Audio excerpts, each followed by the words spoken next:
study the two sides of the slide. One, on the left, you see the student design process that look busy and productive. CAD models are being created, dimensions are being adjusted, and geometry is evolving rapidly. But look closely at what is missing. There is no clear problem definition, no performance target, no measurable requirements, no structured validation process. This is one of the biggest reasons why student engineering projects struggles. Many teams confuse activity with a progress.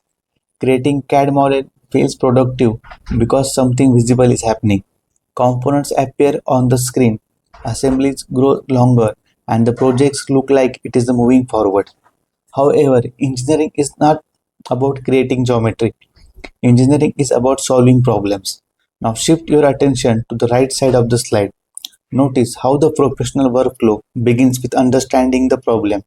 Before any design work starts, engineers identify requirements, constraints, success criteria. Those elements are understood. Thus, the design process begins. This may seem slower initially. In reality, it is much faster. So why? Is expensive. Every incorrect assumption made early in a project multiplies the cost of correction later. A small mistake in a requirements may force major CAD revisions.